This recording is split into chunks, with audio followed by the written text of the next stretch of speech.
call from? Randall. An inmate at the Virginia Department of Corrections, Red Onion State Prison. To accept this call, press 0. This is Red Onion Randy, and I'm back again to continue my story. I hope you enjoy. I left off where, I was arrested and charged with capital murder, armed robbery, gun charges, and so on and so forth. I spent some time in the jail, and for the most part, they kept me in a cell by myself, where they wouldn't let me out because of the severity of my charges.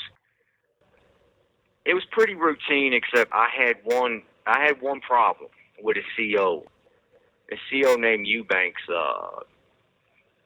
He was a former state trooper from New York that had moved down to Charlottesville, Virginia, because his wife had got a job at the UVA hospital. She'd got a promotion and everything. So he calmed down, and while he was waiting to get on with the Virginia State Police, he just worked at the Charlottesville jail. And when he come in, the way they pass the trays out, they got this long table in the pod, and they got these 6 cells that go down the length of the pod, and they open one at a time, and the guys then come out and get their tray. And then they go back in the cell, they close the door, and they let the next guys out. So I was the last one.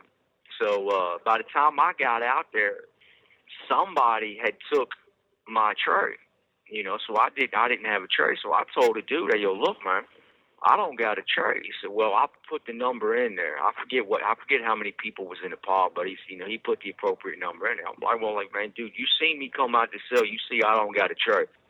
So he told me to step back in the cell. So I stepped back in the cell, and he locked it. He called the Undertaker down, and it was a CO there. I mean, dude was huge. He looked a lot like the Undertaker from the WWE. So he worked the controls while Eubanks, he came in the pod, and he went and looked in everybody's cell because we had the bars. We didn't have the solid steel doors. We had the old school prison bars that you see in, the movies back in the day. He looked in the cells, and he saw one person had 2 trays. So he told the dude, "Yo, look, man, give me the tray." So instead of the guy taking the tray that hasn't been eaten off of, he took the tray that he just been, shoveling food into his mouth and gave that one back to the CO. So the CO, Eubanks, he tried to give me that tray that's been half eaten. I told him, "No, man, that ain't going to happen. Go get me a tray." He said, "Well, I'm not giving you nothing." So me and him got to cussing back and forth at one another. And, he's like 6'3", 6'4", 250 pounds. I mean, this is a big dude. I'm just a little bitty fella.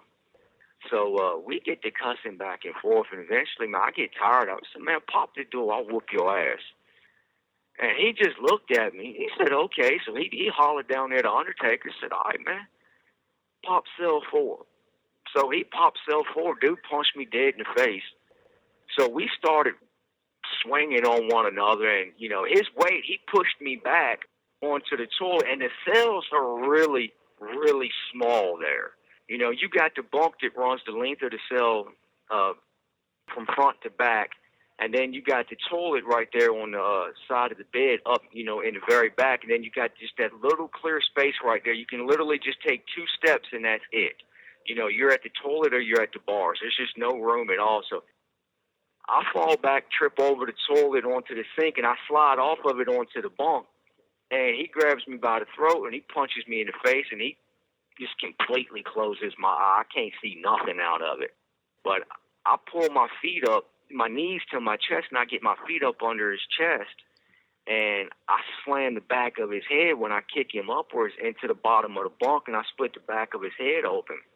And as I start to surge up off the bed, I start punching him in the face, and I'm about to get my own, because when I slammed the back of his head into the back of the top of the bunk, it almost knocked him out. All I see is this huge white hand just come over top of Eubanks, grab me by the throat, and then picks me up one-handed and literally slams me on the ceiling. Drags me across the ceiling and slams me into the bars, and then pulls me down and slams me onto the floor out in the pod, and flips me over, and he puts the handcuffs on me. I mean, I Son, it was the Undertaker. And like I said, I mean, this is a massive human being. And I mean, my God, the power in that boy was incredible. I mean, he literally slammed me on the ceiling with one hand.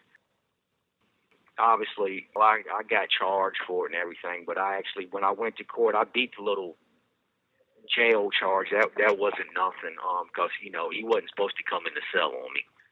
That's the only problem I had while I was at the jail, because like I said, most times they just, they kept me by myself, and when I did come out, I was by myself all the time because of the severity of my charges. So a little bit of time goes by, I go back and forth to court, and that stuff is pretty routine for the most part.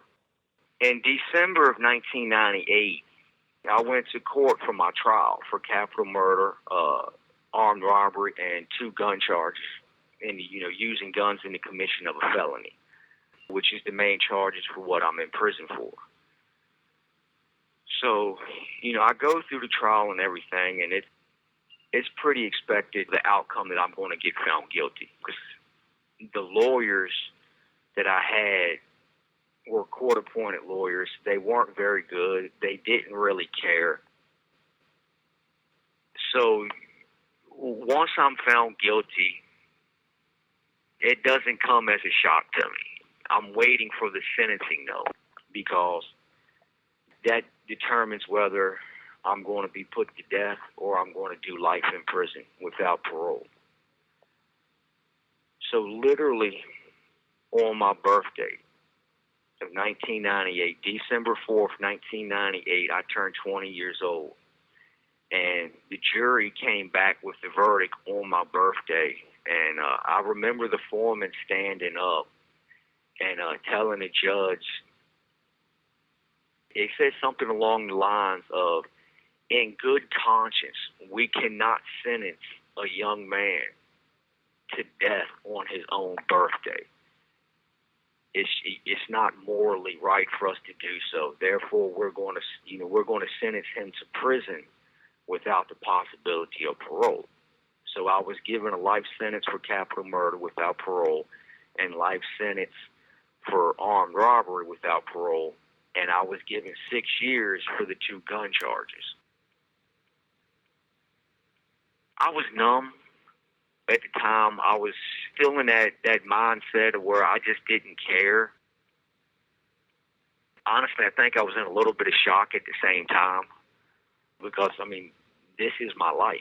For the rest of my life, I'm going to be in prison unless some miracle happens or something of that nature. But it doesn't really hit me, though. It's there, but it's, you play it off. You got to have that little tough guy persona. So you don't think about it. You don't let yourself dwell on it or even really pay attention to it. It just is what it is. I go back to the jail, and I stay there for a little while before I get transferred to adult prison, which was in Buckingham County, Virginia, which is right outside of Charlottesville, Virginia, in between Charlottesville and the capital, Richmond. And they took me there in a snowstorm. The prison didn't even know I was coming. The COs just drove me there, dropped me off outside the fence, said, he's y'all's problem now, and left. The CO at the gate was like, he had no choice but to bring me in and call some people and get the paperwork done and all of that stuff. So he shakes me down, pats me down and everything, and they got this little wooden room built outside where the gate is, for them to shake you down and make sure you don't have no drugs or weapons or anything of that nature. And after that, I grabbed my stuff, which was in 2 trash bags, and he opens the inner gate and he tells me, all right, you see that door up there where the steps are? I want you to walk to that door and go in that door, and that's property. Then you go in there and you just sit down and wait, and somebody will be with you shortly. So I go. And as I'm walking up there, you got a whole bunch of inmates that work in the kitchen are standing on the back steps of the kitchen. And that's when it hit me, because they're not making a sound. They're all just staring at me, just watching the new guy, seeing what the new guy is made of. And thankfully, I'd done a bunch of juvenile prison times. I was used to it. Didn't really scare me per se, as far as physical harm or anything like that, because I know how to fight. I can't fight. I will fight. But that's when my sentence hit me. I'm going to be in prison for the rest of my life. All of my dreams are dead. I have no hope. This is it. This is what I'm going to be doing for the rest of my life, is living in here with these animals. And that's a scary thing. Because, look, I don't care who you are. I don't care how tough you are. When you walk into prison for the very first time, you're scared.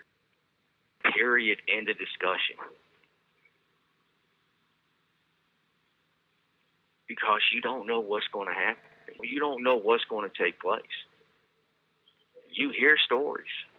You always hear stories, especially in the jail, and especially from guys who've been to prison before, they're on their second or third bid or whatnot. And they love to tell stories, especially to the new guys who's never been there. And then from what you see on TV, what you see on movies, you tend to think that that stuff is real, and it's not. In a lot of ways, it's so much, much more worse because, one, it can really happen to you. But it's not as bad at the same time.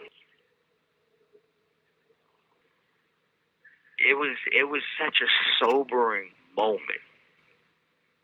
It makes you think of everything that you've done wrong. I mean, you go over your entire life. It's sort of like your life flashes before your eyes type of deal.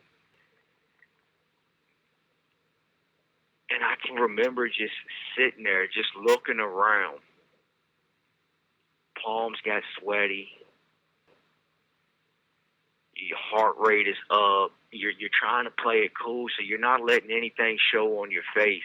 But everything inside, internally, is going. You have 1 minute remaining. Unfortunately, we're out of time. This has been Red Onion Randy. I hope you check out my website, redonionrandy.com. Take care and stay safe.